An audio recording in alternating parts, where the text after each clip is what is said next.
시대를 불문하고 예수의 제자이면 반드시 지켜야 할 명령입니다. 여기서 우리는 하나님이 우리를 불러 예수 믿게 하신 목적이 무엇보다 구원이지만 또 하나의 목적이 있음을 알 수 있습니다. 복음 전파, 곧 전도입니다. 땅끝까지 복음을 전하여 주님의 재림 애드번트를 준비하기 위함입니다. 초림 예수는 구원의 주로 오셨지만 재림 예수는 심판의 주로 오십니다. 오셔서 하실 최후의 심판, 또 라스트 자지먼트 기준은 오직 하나, 예수를 믿느냐 아니냐이므로 공의의 주님이 공평하게 심판하기 위해서는 천국 복음이 모든 민족이 전해져야 합니다. 심판대 앞에서 나는 예수를 모릅니다. 어느 누구도 나에게 예수 믿으라며 복음을 전해주지 않았습니다라는 말이 없어야 합니다. 이 재림 예수의 최후의 심판으로 하나님이 이 땅에서 하실 구속사적 섭리의 대단원은 막을 내립니다. 하나님은 이 일, 곧 주님의 재림의 준비를 시대를 불문하고 예수의 제자된 자들이 하기를 원하십니다. 오늘날의 예수의 제자된 우리가 천국 복음을 땅끝까지 전하기를 원하십니다. 이와 같이 전도는, 선교는 예수 믿는 자, 예수의 제자에게는 반드시 해야 할 The Great Commission 지상 명령입니다. 그러므로 예수의 제자는 전도해야 하는데 그 지상 명령을 받았던 당시 예수의 제자들은 어땠을까요? 시몬 베드로와 디드모라 하는 도마와 갈릴리 가나 사람 나다나엘과 세베대의 아들들과 또 다른 제자 둘이 함께 있더니 시몬 베드로가 나는 물고기 잡으러 가노라 하니 그들이 우리도 함께 가겠다 하고 나가서 배에 올랐으나 그날 밤에 아무것도 잡지 못하였더니 요한복음 21장 2절 3절의 말씀입니다. 시몬 베드로가 나는 물고기 잡으러 가노라 하니 그들이 우리도 함께 가겠다 하고 나가서 배에 올랐으나 대부분이 어부 출신인 그들은 부활하신 예수님으로부터 선교 명령을 받고 전도는커녕 지금 물고기를 잡으러 디베라 호수가에 가 있습니다. 디베라 호수는 그들이 예수님의 부르심을 받기 전에 저들이 일했던 옛 생업터입니다. 우리로 말하면 목사가 선교사가 되어 목회를 선교 활동을 하다가 힘들다고 포기하고 세상으로 돌아온 것과 같습니다. 왜 그들은 사명을 포기하고 다시 옛 생업터 세상으로 돌아왔을까요? 그들은 예수님의 부름을 받고 감격하며 모든 것, 세상 낙을 버리고 주님을 따랐던 자들입니다. 예수님, 여우도 굴이 있고 공중의 새도 거처가 있으되 인자는 머리 둘 곳이 없다 하신 예수님을 따랐던 지난 저들의 3년간의 삶이 육신적으로는 매우 고달팠을 것입니다. 거기다 하나님처럼 의지했던 예수님이 힘없이 잡혀가서는 십자가에 못 박혀 돌아가셨을 때 얼마나 저들은 실망하고 그 마음 고생이 컸을까요? 어찌 그뿐입니까? 예수님이 십자가에 처형되시고 제자들은 위험한 선동자의 추종자로 혐의를 받고 있었으므로 비밀스러운 곳에 은신하며 겨우 살아남았다고 생각한 그들입니다. 그래서 그들은 예수의 제자로 살면서 더 망하기 전에 이제라도 그만두자 하며 세상으로 돌아간 것입니다. 사실 그들은 예수님을 정치적 메시아로 보았고 그래서 예수님이 예루살렘에 입성하시어 왕이 되시면 한자리 할 것을 기대했기에 실망이 더 컸을 것입니다. 세상으로 돌아가 소위 팔자를 고쳐보려고 한 그들은 과연 팔자를 고쳤을까요? 나가서 배에 올랐으나 그날 밤에 아무것도 잡지 못하였더니 그들은 대부분 어부 출신으로 고기 잡는 데는 대가들입니다. 그런데 밤새도록 그물을 던지며 있었으나 그들은 한 마리도 잡지 못했습니다. 오늘의 예수의 제자된 우리에게 주는 큰 인스트럭션, 교훈이 있습니다. 사명을 받은 자는 사명을 버리고 세상으로 돌아가봤자 아무것도 할 수 없다. 옛 지식과 경험을 갖고 다시 잘해보리라고 해봐도 아무 소용이 없다. 어떤 보람도 기쁨도 없다. 부끄러운 저의 경우를 소개하겠습니다. 저는 여러분들과 달리 젊었을 때는 세상락 좋아 살다가 겨우 51살이 되어서야 신학교를 간 사람입니다. 그리고 졸업을 하고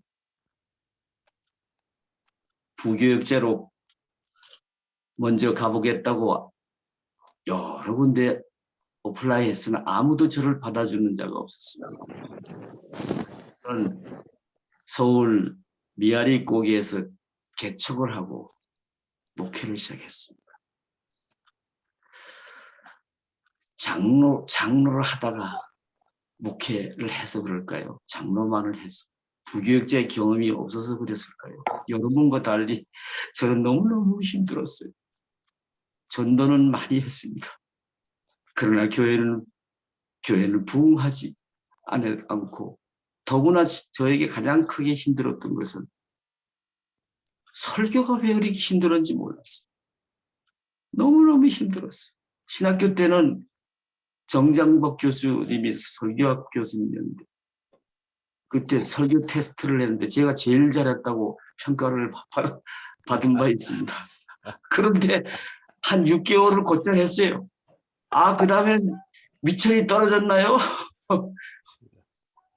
설교가 그렇게 힘든 거예요. 막 울고 했어요. 막 어른이. 그래서 너무너무 힘들어서 제 주변에 학교 동창들이 서울대학교 행정대학원 분들이 아주 고급 관리들이 많았어요. 장관도 하고 차관보도 하고.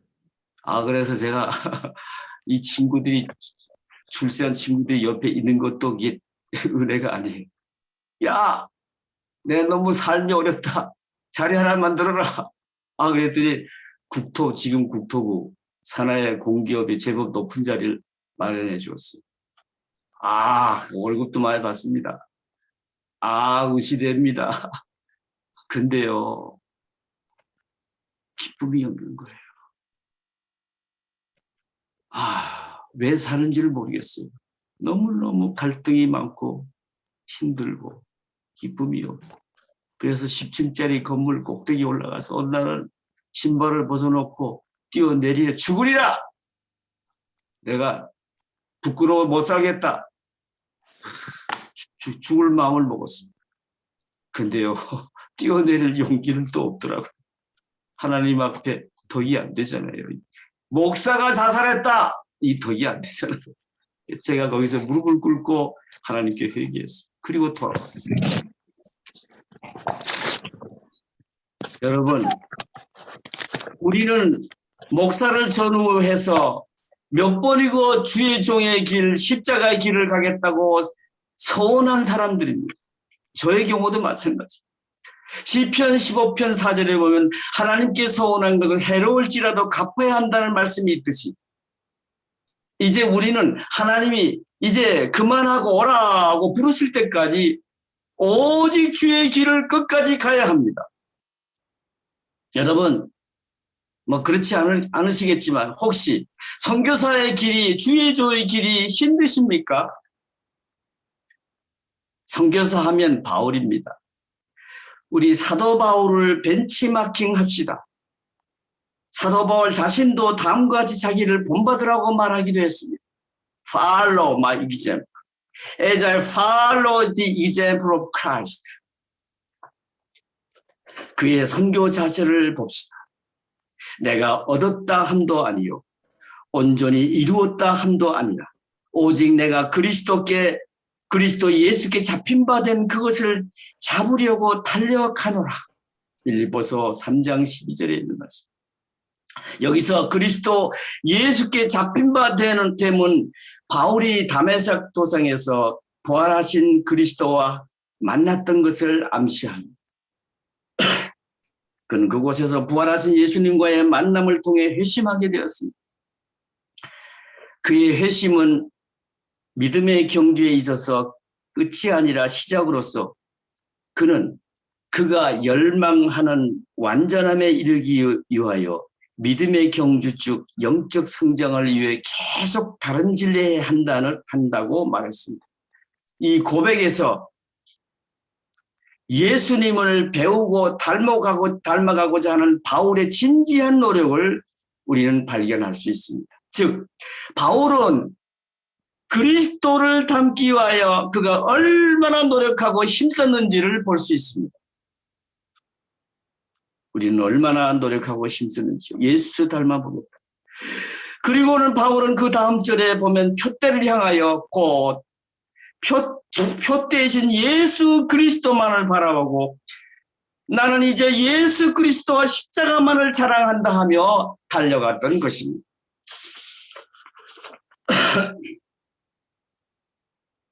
이를 위해 그는 매일 말씀 묵상하였고 성령 충만함을 입고는 고린도전서 15장 31절에 보면 I die every day. 나는 매일 죽노라고 고백했습니다. 그러므로 그는 그리할 수 있었습니다. 그리고는 그는 다음과 같이 우리에게 권면했습니다. 내가 이르노니 성령을 따라 행하라. 그리하면 육체의 욕심을 이루지 아니하리라. 그래서 그는 선교사로서 그의 선교관을 이렇게 고백할 수 있게 된 것입니다. 내가 달려갈 길과 주 예수께 받은 사명 곧 하나님의 은혜의 복음을 증언하는 일을 마치려 하면은 나의 생명을 조금도 귀한 것으로 여기지 아니하노라. 나의 생명을 조금도 귀한 것으로 여기지 아니하노라. 사도행전 20장 24절의 말씀입니다.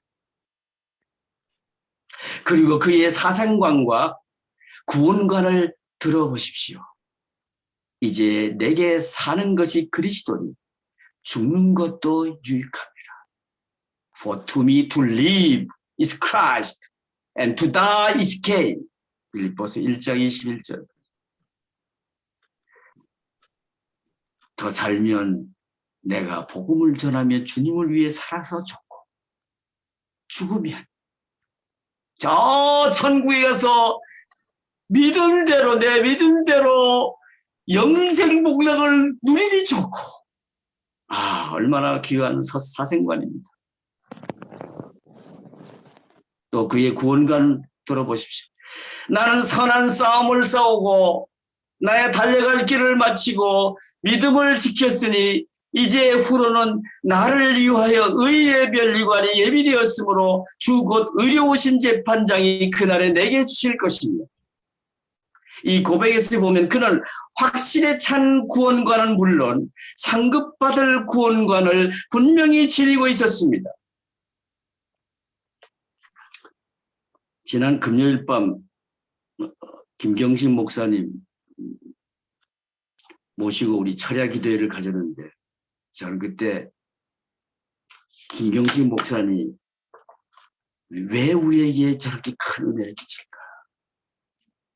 여러분, 그분에게는요, 사도 바울과 같은 확신에 찬 구원관과 부름에 삼고 상급받을 구원관을 분명히 지니면서 우리에게 은혜 끼치는 모습을 보였습니다. 사도 바울로 다시 돌아갑시다. 이런 바울은 선교하다가 잡힌 감옥에서도 기뻐하며 우리에게 이렇게 권면했습니다. Rejoice in the Lord always. I'll say it again. 이런 바울이었기에 선교사로서 부름받은 뒤 선교사 바울은 기쁘고 보람찬 선교 활동을 기쁘게 그리고 활발히 할 수 있었을 것입니다. 그리고 지금은 그의 신앙 고백대로 천국에서 주님으로부터 의의 멸류관을 받아 쓰고 영생 복락을 누리고 있을 것입니다. 선교사 바울은 죽은 뒤에도 선교의 사명이 있는 모든 그리스도인들의 귀감이 되어 존경을 받고 있습니다. 그의 생전의 삶은 그 삶 자체가 하나님의 나라와 그의 의를 구하는 것이었으므로 주님이 마태복음 6장 33절에서 약속하신 대로 바울은 사명이 다하여 죽기까지, 여러분 사명이 다하면 누구나 다 죽습니다. 그의 사명은 로마까지 복음을 전하는 일이었습니다. 당시 모든 길은 로마를 통했으므로 그가 로마에 복음을 로마까지 복음을 전했을 때 하나님은 그를 부르신 것입니다. 그와 같이 사명을 다하여 죽기까지 주님은 바울이 육신을 쓰고 사는데 약속대로 필요한 것들을 책임져 주셨습니다. 선교사 바울, 이 사람보다 더 행복한 인생, 성공한 인생이 있을까요? 그는 담메색 도상에서 부활하신 예수님을 만나 새 인생, 더 뉴 크리에이션, 새 피족이 되어 진짜 팔자를 고친 복 있는 사람이 된 것입니다.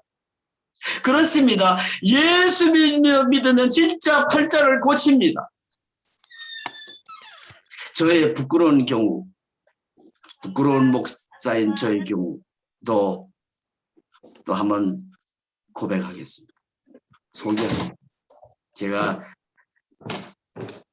신학교를 목사 안수를 받고 목회 활동하던 중입니다. 어느 날 길거리에서 옛 경제기획원 근무 시에 동료이면서도 선배이신 최진석, 그분이 그 당시 동자부 기획관리실장을 하고 있었어요. 그분을 만났어요. 원과장 반갑다고. 지금 뭐 하고 있나? 나는 목사가 되었습니다. 그랬더니 그분의 반응이 뭐? 원과장 목사가 되었다고? 이야, 지상 최고의 직업을 가졌구나. 이 자리에 계신 선교사님, 목사님 여러분은 이제는 세상 일테리도 부러워할 지상 최고의 직업을 가진 자가 되었습니다. 천사도 흠모할 말씀의 종들이 되셨습니다. 진짜 팔자를 고칠 인생이 되었습니다. 그런데 그렇게 되기 위해서 바울에게도 그랬듯이 하나님이 우리에게 요구하시는 것이 있습니다. 또 이르시되 너희는 온 천하에 다니며 만민에게 복음을 전파하라. 믿고 세례를 받는 사람은 구원을 얻을 것이요 믿지 않는 사람은 정죄를 받으리라. 땅끝까지 복음을 전파하는 일 곧 선교입니다. 그럼 이 선교의 사명을 어떻게 하면 잘 감당할 수 있을까요? 볼지어다 내가 내 아버지께서 약속하신 것을 너에게 보내리니 너희는 위로부터 능력으로 입혀질 때까지 이 성에 머물러 하시리라. 누가복음 24장에 있는 말씀이죠. 주님이 선교 명령을 주시고 제자들에게 덧붙인 말씀입니다. 사도행전 1장 4절 5절에서는 주님이 좀 더 자세하게 말씀하셨습니다. 사도와 함께 모이사 그들에게 분부하여 이르시되 예루살렘을 떠나지 말고 내게서 들은 바 아버지께서 약속하신 것을 기다리라. 요한은 물로 세례를 베풀었으나 너희는 몇 날이 못되어 성령으로 세례를 받으리라. 그리고 사도행전 1장 8절에서 이렇게 말씀하셨습니다. 오직 성령이 너에게 임하시면 너희가 권능을 받고 예루살렘과 온 유대와 사마리아 땅까지 이르러 내 증인이 되리라. 내 증인이 되리라. 되라가 아니라 내 증인이 되리라입니다. 오직 성령이 너에게 임하시면 내 증인이 되리라. 무슨 말씀입니까? 복음 전파 선교는 우리의 의지나 의욕만으로 할 수 있는 것이 아니요 오직 성령을 받아야 할 수 있다는 말씀입니다. 성령을 받으면 권능을 입게 되어 비로소 복음을 전파하는 그리스도의 증인이 된다는 것입니다. 선교는 하나님의 일이기 때문입니다. 그래서 하나님은 스가랴 선지자를 통해서 스가랴 4장 6절에서 이렇게 말씀하신 것입니다. 이는 힘으로 되지 아니라 능력으로 되지 아니라 오직 나의 영으로 되느니라. 그래서 제자들은 예루살렘을 떠나지 않고 기다렸습니다. 마가의 다락방에 모여 주님의 그 말씀을 붙들고 합심하여 간절히 기도하며 기다렸습니다. 열흘 동안을 그렇게 기도했습니다. 오순절이 되었습니다. 칠칠절 혹은 맥주절 혹은 초실절이라고도 하는 오순절은 유대인의 3대 절기 중에 하나이므로 수많은 군중이 제사를 드리려고 예루살렘에 모여들었을 때입니다. 오순절이라는 말에는 원래 50의 뜻이 있습니다. 예수님은 부활 후 40일간 더 계셨고 그리고 승천하신 후 10일째 되는 날이라 이날은 예수님 부활 후 50일째 되는 오순절입니다. 이 오순절 날에 성령님이 이 세상에 강림하셨고 마가의 다락방에 모여 기도하며 기다리던 제자들에게 성령 충만함으로 임하셨습니다. 그러자 제자들은 두려워 비밀스러운 곳에 숨어있던 그 제자들은 스스로 뛰어나가 예수는 그리스도입니다 라며 복음을 전파했습니다. 그중에 베드로 같은 이는 전도하여 단번에 3,000명이나 세례받게 하는 일을 하기도 했습니다. 주님이 오직 성령이 너희에게 임하시면 너희가 권능을 받고 내 증인이 되리라 하신 말씀대로 그대로 이루어진 것입니다. 그 오순절 성령 강림 사건의 장면을 성경은 이렇게 증거했습니다. 오순절 날이 이미 이르매 그들이 다 같이 한 곳에 모였더니 호련히 하늘로부터 급하고 강한 바람 같은 소리가 있어 그들이 앉은 온 집에 가득하며 마치 불의 혀처럼 갈라지는 것들이 그들에게 보여 각 사람 위에 하나씩 임하여 있더니 그들은 다 성령의 충만함을 받고 성령이 말하게 하심을 따라 다른 언어들로 말하기를 시작합니다. 사도행전 2장 1절 4절의 말씀. 호련히 하늘로부터 급하고 강한 바람 같은 소리가 들리더니 제자들이 앉은 온 집안에 가득하게 되었습니다. 또 마치 불의 혀처럼 갈라지는 것들이 그들에게 보이더니 각 사람 위에 임하는 것입니다. 그래서 제자들은 다 성령의 충만함을 받고 다른 언어들로 즉 방언하기를 시작했습니다. 이 방언은 성령님이 말하게 하신 것으로 제자들이 전한 복음을 성령님은 통역하시오. 듣는 이들고 천하 각국에서 오순절을 지키기 위해 몰려온 사람들이 자기 나라의 말로 들을 수 있게 한 방언입니다. 고린도전서 12장 10절에 있는 방언과는 다른 방언입니다. 두 사건 모두 단회적 사건으로 하나님이 성령의 시대를 열기 위해서 행하신 하나님식의 세리머니였던 것입니다. 이 오순절 성령 강림 사건을 통하여 성령의 시대가 열린 것입니다. 구약의 성부 하나님의 시대, 예수 그리스도의 오심으로 인한 성자 하나님의 시대에 이은 성령 하나님의 시대가 성령님이 주체가 되어 본격적으로 일하시는 성령의 시대가 열린 것입니다. 하나님은 삼위일체의 하나님이시므로 삼위의 하나님은 일하실 때는 동시에 함께 하십니다. 다만 주체가 누구시냐에 따라 시대가 구분됩니다. 구약의 성부 하나님의 시대에는 성부 하나님이 주체가 되어 그리스도를 보내시겠다고 약속하셨습니다. 그 약속의 실현으로 오신 성자 예수님은 신약의 시대를 여시고 십자가에 못 박혀 죽으시고 부활하심으로 복음이 되셨습니다. 그리고 승천하셨습니다. It is finished. 다 이루었다. 이 말씀대로 예수님은 그의 그리스도로서의 지상 사역을 모두 마치셨기 때문입니다. 그리고 이제 오순절 성령 강림 사건을 통하여 성령의 시대가 열린 것입니다. 여러분, 왜 성령의 시대가 열렸을까요? 성령의 시대에 성령님이 하실 사역은 크게 두 가지로 나눌 수 있습니다. 첫째는 성령의 세례입니다. 누구든지 주의 이름을 부른 자는 구원을 받으리라. 로마서 10장 13절의 말씀이죠. 그렇습니다. 부활하사 복음이 되신 예수 그리스도를 이제는 누구든지 믿어야 구원을 받습니다. 그분을 믿어야 구원을 받습니다.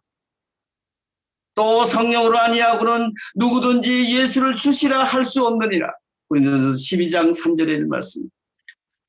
성령님은 복음이 되신 예수 그리스도를 믿게 하기 위해 오신 것입니다.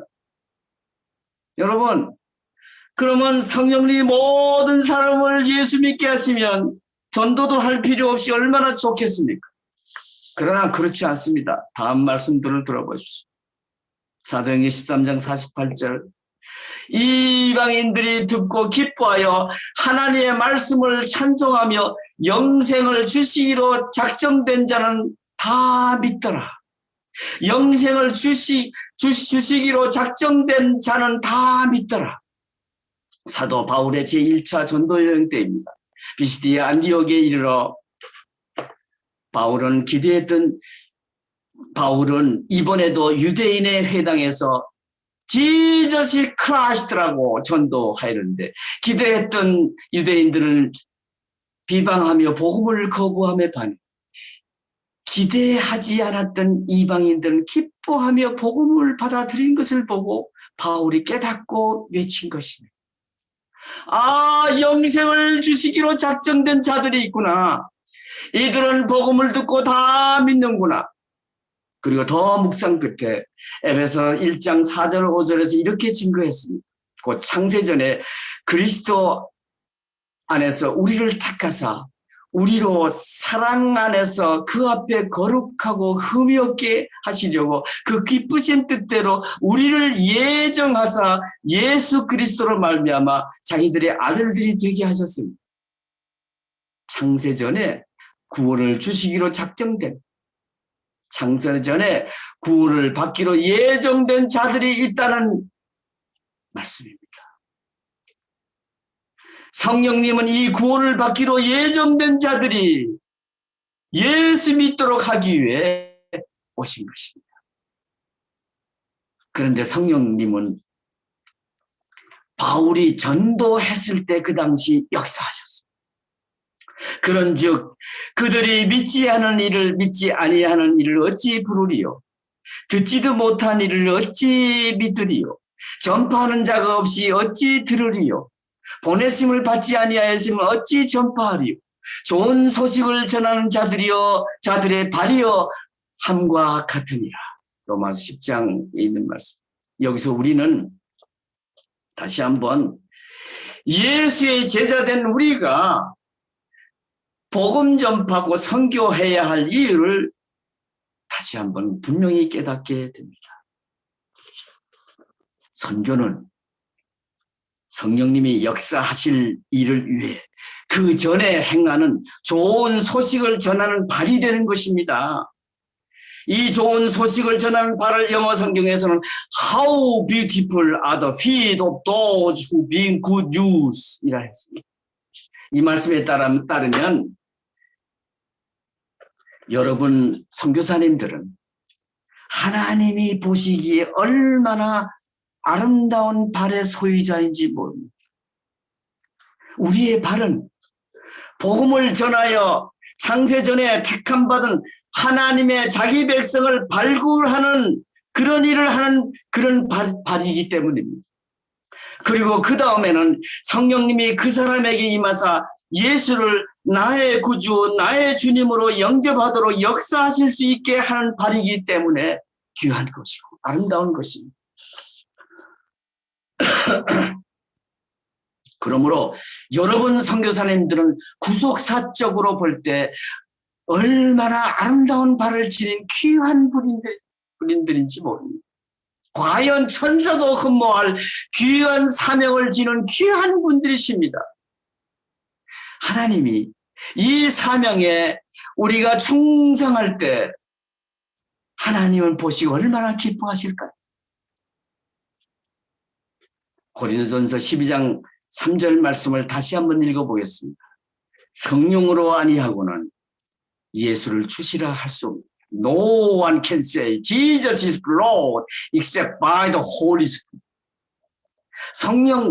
성령이 임하시면 어떻게 해서 예수님을 나의 주님으로 영접하게 되는 것일까요? 내가 너희를 고아와 같이 버려두지 아니하고 너희에게로 다시 오리라. 요한복음 14장 18절입니다. 강림하셔서 성령의 시대가 주체가 되신 예수님이 공생애 중에 약속하신 대로 다시 오신 부활하신 예수님이십니다. 그러므로 성령의 임하심은 예수님을 만나는 것입니다. 예수님을 인격적으로 만나게 되는 것입니다. 여러분, 예수님은 바로 하나님이십니다. 하나님은 거룩하신 하나님이십니다. 그래서 죄인인 사람이 하나님을 만나면 그 거룩하심 앞에서 I am simple man, 나는 죄인입니다라고 고백하고 깊이 회개하게 됩니다. 바울도 사울 시절 다메섹 도상에서 부활하신 예수님을 만났을 때 그리했고, 보잘것없는 부끄러운 저도 1979년 뉴질랜드 유학 시절 그런 체험을 한 바 있습니다. 그렇게 회개할 때 성령님은 역사하사 나의 영의 눈을 열어 십자가의 의미를 깨닫게 해 주십니다. 존귀하신 하나님의 아들 예수님이 이 세상에 오셔 저 무서운 십자가의 형벌을 받은 것은 바로 나의 죄 때문이기도 하구나 하면서 십자가와 나와의 관계를 비로소 깨닫고 깊이 회개하게 된 것입니다. 그럴 때 성령님은 예수를 나의 주님, 나의 구주로 영접하게 해주십니다. 그리고 동시에 역사하사 나의 옛사람을 그 정욕과 탐심과 함께 십자가에 쾅쾅 못 박아 장사 지내주시고 부활하신 예수님의 새 생명을 입은 새 사람으로 거듭나게 하십니다. 여러분, 이것이 성령의 세례입니다. 이 성령의 세례를 성경은 이렇게 증거하고 있습니다. 무릇 그리스도 예수와 합하여 세례를 받은 우리는 그의 죽으심과 합하여 세례를 받은 줄로 알지 못하느냐?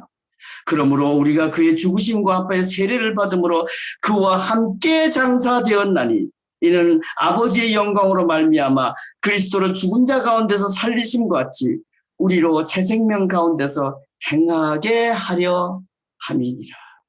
로마서 6장에 있는 말씀입니다. 그래서 이 성령의 세례를 체험한 사람은 새 생명을 지닌 거듭난 새 사람, 더 뉴 크리에이션, 새 피족이 되어 이제 sanctification, 성화의 삶을 살면서 예수의 제자답게 사명에 충성하며 살 수가 있게 되고, 그렇게 충성하다가 천국에 가서 영생 복락을 누리게 되는 것입니다. 그래서 예수님은 요한복음 3장에서 이렇게 말씀하신 것입니다. 사람이 거듭나지 아니하면 하나님의 나라를 볼 수 없느니라. 사람이 물과 성령으로 나지 아니하면 하나님의 나라에 들어갈 수 없느니라. 그러므로 여러분, 우리는 다음과 같은 귀중한 교훈을 다시 깨닫게 됩니다. 성령의 시대에 부름받은 성도는 성령의 세례를 받아야 리얼 크리스찬, 참 성도이다. 여기에서 우리는 성도들 중에는 성령의 세례를 받은 사람과 물 세례만을 받은 사람으로 분류될 수 있음을 알 수 있습니다. 이것은 다시 영을 따르는 성도와 육신을 따르는 성도로 나눌 수 있습니다.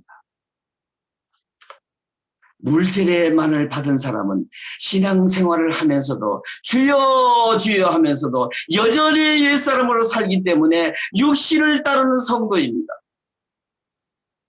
육신을 따르는 자와 영을 따르는 자에 관해 증거하는 오늘 본문의 말씀을 다시 들어봅시다. 육신을 따르는 자는 육신의 일을, 영을 따르는 자는 영의 일을 생각하나니 육신의 생각은 데스, 사망이요, 영의 생각은 생명과 라이프, 피스, 평안이니라. 육신의 생각은 하나님과 원수가 되나니 이는 하나님의 법에 굴복하지 아니할 뿐 아니라 할 수도 없습니다. 육신에 있는 자들은 하나님을 기쁘시게 할 수 없느니라. 이 말씀에서 우리는 그 두 부류를 구분할 수 있는 특징, 기준이 있음을 알 수 있습니다. 육신을 따르는 자는 하나님의 말씀, 하나님의 명령에 순종이 없습니다. 순종할 수 없기 때문입니다. 또 하나님을 기쁘시게 할 수 없습니다. 여러분은 어떻습니까? 하나님의 말씀, 명령에 순종하기보다 내 주장, 내 의를 앞세우지는 않습니까? 고집하지는 않습니까? 그래서 하나님을 기쁘게 해드리기는커녕 하나님을, 성령님을, 예수님을 근심케 하시지는 않습니까? 성령의 시대에 성령의 세례를 체험하지 못하면 그렇게 육신을 따라 살 수밖에 없습니다. 여러분, 그렇게 살다가는 육신의 생각은 사망이라 했습니다. 그러므로 구원도 보장받을 수 없습니다. 오늘 이 아침에 성령님이 우리와 함께 계심을 믿습니다. 하나님과 나만이 아시는 일, 성령의 체험, 성령의 세례를 아직 체험하지 못한 분이 계십니다. 혹시입니다. 이 시간 말할 수 없는 탄식으로 우리와 함께 하시는 성령, 부활하신 예수님을 한번 인격적으로 만나시기를 사모하십시오. 그래서 만나시는 기독교에만 있는 그 귀한 거듭남의 체험이 있게 되시기를 바랍니다. 그러면 나의 옛사람은 죽고 부활하신 예수님의 새 생명을 입은 새 사람, 세피적으로 살게 되니까 나는 죽고 이제는 그리스도로 살게 되니까 비로소 하나님의 말씀에 순종하며 살 수 있습니다. 비로소 이제는 내 주장이 아니라 하나님의 뜻을 이루어드리며 하나님을 기쁘시게 해드리며 살 수가 있는 것입니다. 그리고 계속해서 그런 생활을 하고 싶으시면 성령님의 두 번째 사역인 성령 충만함을 받으시기를 바랍니다. 성령의 세례를 받았어도 성령 충만함을 받아야 할 이유는 우리는 사도 바울의 경험에서도 알 수가 있습니다. 내가 원하는 바 선을 행하지 않냐고 도리어 원하지 아니한 바 악을 행하는도다. 오라 나를 공고한 사람이라 이로다. 이 사망의 몸에서 누가 나를 건져내랴. 이 탄식은 다메섹 도상에서 예수님을 만나 사울이 변화해 바울이 된, 즉 성령의 세례를 체험한 사도 바울의 탄식입니다. 그런데 그 원인을 갈라디아 5장 17절에서 이렇게 밝혔습니다. 육체의 소욕은 성령을 거스리고 성령은 육체를 거스리나니 이 둘이 서로 대적함으로 너희가 원하는 것을 하지 못하게 하려 함이니라. 성령의 세례 곧 거듭남은 영적 개념이므로 거듭남의 체험을 했어도 육체의 소욕은 여전히 내 속에 자리 잡고 있습니다. 그래서 성령의 세례를 받은 사람은 두 세력이 내 안에서 대적하고 싸웁니다. 성령님과 육체의 소욕입니다. 그렇게 대적하며 살게 되기 때문에 오늘 사도 바울은 증거합니다. 은혜가 없으면 곧 이 성령의 시대에 성령 충만을 받지 않으면 육체의 소욕이 이긴다는 거예요. 성령님이 뭐 약해서 지십니까? 간절히 성령 충만함을 사모하며 애써서 은혜 받으라, 성령 충만 받으라, 그래서 믿음으로 승리하라 하기 위한 하나님의 뜻이 있음을 알 수 있습니다. 근데 그렇게 육체의 소욕이 이겨버리면 누구도 사도 바울이라 할지라도 원치 않는 악을 행하게 된다는 것입니다. 사도 바울은 이 탄식을 극복하기 위해서 한 게 있습니다. 뭐죠? 그리고는 그가 외친 게 있습니다. 고백한 게 있습니다. 나는 날마다 죽노라. 이를 위해서 그가 한 게 무엇입니까? 하나님의 말씀을 즐거워하여 묵상했던 것입니다. 그래서 은혜 곧 성령 충만함을 받고 육체의 소욕을 매일 죽일 수가 있었던 것입니다. 그래서 바울은 매일 성령을 따라 살면서 하나님을 온전히 기쁘게 드리며, 그래서 그는 이 스캔들은, 부끄러운 스캔들은 일도 없이 위대한 복음의 사도로 평생 살 수 있었던 것입니다. 그래서 우리는 또 하나의 귀중한 교훈을 다시 깨닫게 됩니다. 성령의 시대에 부름받은 성도가 천국 갈 때까지 믿음의 승리자가 되기 위해서는 성령 충만함을 계속 받아야 한다. 매일 받아야 한다는 것입니다. 이를 위해 우리 모두 사도 바울을 본받읍시다. 그래서 우리도 하나님의 말씀을 즐거워하여 우리도 매일 말씀 묵상 큐티합시다. 그래서 우리도 매일 성령 충만함을 받고 우리도 매일 죽읍시다. 그리고 성령을 따라 살면서 하나님을 우리도 온전히 하나님만을 기쁘시게 드리며, 그래서 우리는 모두 육신을 따르는 자가 아니라 영을 따르는 자로 삽시다. 끝으로 다시 본문을 한 구절을 읽어보겠습니다. 믿는 자들에게는 이런 표적이 따르니 곧 그들이 내 이름으로 귀신을 쫓아내며 새 방언을 말하며 뱀을 집어 올리며 무슨 독을 마실지라도 해를 받지 아니하며 병든 사람에게 손을 얹은즉 나으리라 하시더라. 오늘 마가복음 16장 17절 18절에 있는 말씀이죠.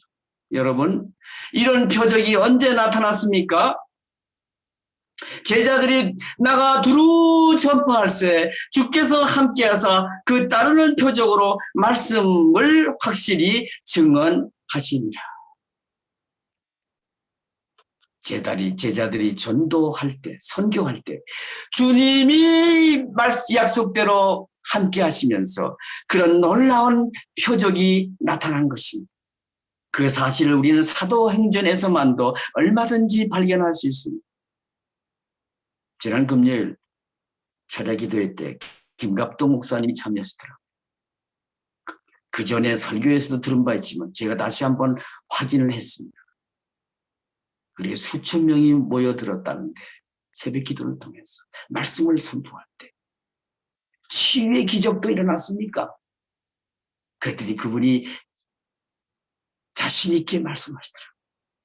부름증에 시달리던 여인들도 많은 여인들이 임신을 하게 되었고 정말 깜짝 놀라운 그런 치유의 기적들도 일어났다고 했습니다. 부끄러운 저의 경우에도, 부끄러운 목사인 저의 경우에도 여러 건이 있습니다만 시간 관계상 생략하고 다음에 시간이 기회가 있을 때 소개하도록 하겠습니다. 사랑하고 존경하는 동역자 여러분, 하나님으로부터 부름을 받고 천사도 흠모할 말씀의 종들이 되신 것을 주님의 이름으로 축하합니다. 그런데 기왕이면 권능 있는 복음의 증인들로 사역하시게 되기를 바랍니다. 그러기 위해서는 우리가 지금까지 살펴보았듯이 성령의 시대에는 성령의 체험을 해야 합니다. 즉 성령의 세례와 성령 충만함을 받아야 합니다. 이것을 위해서 성령님이 오셔서 성령의 시대를 여셨기 때문입니다. 이를 위해 하나님의 말씀을 우리도 즐거워합시다. 우리가 제일 존경하고 닮기를 사모하는 다윗이 어떻게 하나님의 마음에 합한 자가 된지 아십니까? 시편 19편 10절에 있는 말씀에서 같이 그는 하나님의 말씀을 금 곧 많은 순금보다 더 사모했습니다. 꿀과 성육꿀보다 더 달게 여겼습니다. 우리도 하나님의 말씀을 그렇게 즐거워합시다. 그렇게 즐거워하며 우리가 본받기를 원하는 사도 바울같이 매일 말씀 묵상함으로 이 성령의 시대의 은혜고 성령 충만함을 우리도 매일 받읍시다. 그래야 우리도 아이다 에브리데이 매일 죽읍시다. 그래서 성령을 따라 살면서 주님을 이제부터는 지난번에도 그랬는지 모르지만 이제부터는 오직 주님만을 기쁘시게 해드리며 삽시다.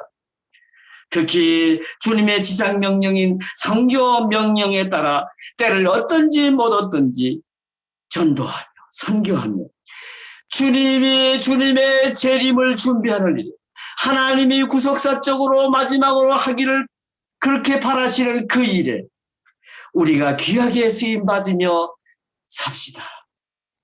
어제나 오늘이나 동일하신 주님이 그때마다 함께 하사 놀라운 표적이, 놀라운 미러클 기적이 우리를 통해서 말씀을 전할 때마다 나타나므로 우리도 사도 바울처럼 권능 있는 복음의 증인으로 삽시다. 이것이 마태복음 6장 33절에 따른 하나님 나라와 그의 의를 먼저 구하는 삶이므로 우리의 삶은 너희가 나를 기쁘게 해드리며 사니, 먼저 그렇게 사니, 나는 또한 너희들의 육신의 삶을 내가 책임져 준다 하는 놀라운 하나님의 약속의 시련을 맛보시게 될 것입니다. 하나님이 육신의 삶을 비로소 책임져 주실 것입니다. 그렇게 사명이 다하기까지 살다가 어느 날 하나님이 부르실 때 아멘 할렐루야 하고 화답하고 그 믿음으로 천국에서 영생 복락을 누리시는 믿음의 승리자, 믿음의 트라이엄펀트 모두 되시기를 바랍니다. 영의 생각은 생명과 평안입니다. 성령의 시대에 영을 따르는 자로 살면서 생명과 평안이 넘치는 삶의 주인공이 모두 되시기를 바랍니다. 그런 심령이 평안한 자에게, 그런 심령이 평안하여 행복한 자에게 축복하신 다음과 같은 요한 3서 1장 2절의 말씀에 따라, 그 말씀에 따른 하나님의 은혜와 복을 받으시고 이 100세 시대에 여러분의 육신의 건강함도 누리시게 되기를 바랍니다. 사랑하는 자야, 내 영혼이 잘된 거지. 네가 범사에 잘되고 내가 강건하게 되기를 내가 간구하노라. 아멘. 기도합시다.